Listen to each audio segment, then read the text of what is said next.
ছাব্বিশের আগে নদীবাঁধ মেরামত করা না হলে ভোট বয়কটের ডাক দিলেন জনগণ। মন্ত্রী কৌশিক রায়ের দৃষ্টি আকর্ষণ।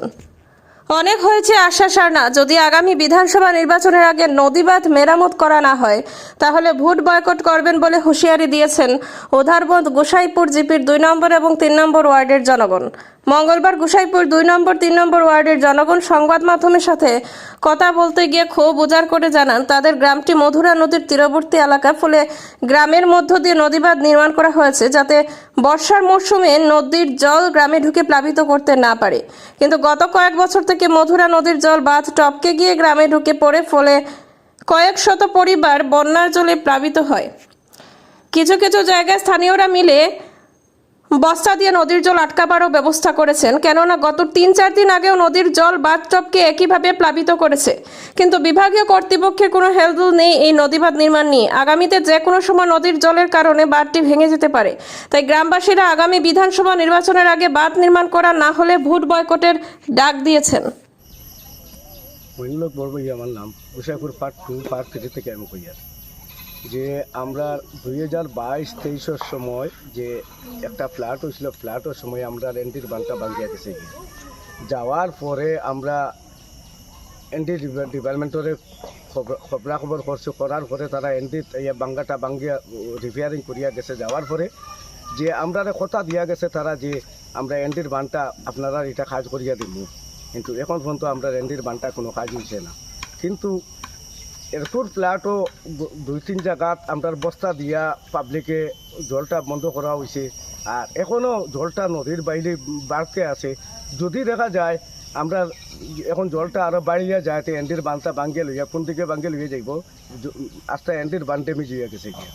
তা আমরা মধ্যে আমরা বিধায়কের সামনে গেছিলাম, যাওয়ার পরে তাইন কইছেন যে আমরা আমরা বানটা টাইম চেষ্টা করতা যে দেখিয়া দিতরা হইয়া, তখন পর্যন্ত আমরা পাইছি না তানে। এখন আমরা ফ্ল্যাট আইছে, এখন আমরা কৌশিক রায় সাইডের কাছে আমরা একটা রিকোয়েস্ট রইল যে 2026-এর আগে যদি আমরা এনডির বান যদি কাজ না হয় তে আমরা গোসাইপুর পার্ট 2 পার্ট 3 আমরা একটা যোগাযোগ করিয়া 26-এর ইলেকশনের সময় আমরা একটা জবাব দিয়া দিমু যে আমরা এটা খেনে হইল না ভোটের মাধ্যমে। হ্যাঁ, বৈঠক করিয়া আমরা এটা যোগাযোগ করিয়া ভোট ব্যাকট করিয়া দিয়া দিব আমরা ভোটের মাধ্যমে। হ্যাঁ, আমরা এটা লইয়া আমার বক্তব্য শেষ করি। আমরা গোসাইপুর পার্ট 2 বা পার্ট 3 থেকে আমরা খুব কষ্ট ভোগ করি। আর প্রতি বন্যা আইলে আমরা এই বন্যার পরিস্থিতির লাগিয়া আমরা খুব দুঃখিত হইয়া থাকি।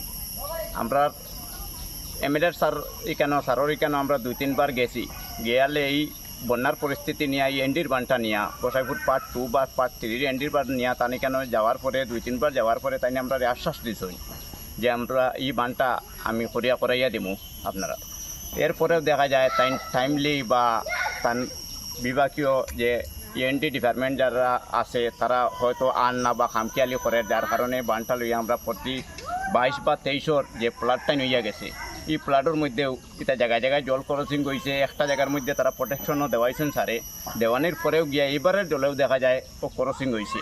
ওয়ার পরেও দেখা যায় আমরা এই রাস্তাটার মানে স্থায়ী কোনো সিদ্ধান্ত পাইয়ান না। যে সারের এখানে যখন 2-3 বার আমরা গেছি তাই কথা যে ঠিক আছে আমি একটা ব্লক প্রোটেকশন দেওয়াইয়া যে ব্লকের কোনো সিস্টেম করাই যায়নি, আমি একটু চিন্তাধারা করি। তখন স্যার দেও 2-3 মাস আগে গিয়া কইছি স্যার দেখুন বর্ষার আগে যে কোনো মতে আমরা আপনি একটু চেষ্টা নেন যে আমরা এই বানটারে একটু মেরামতি করে দেওয়ার লাগিয়া।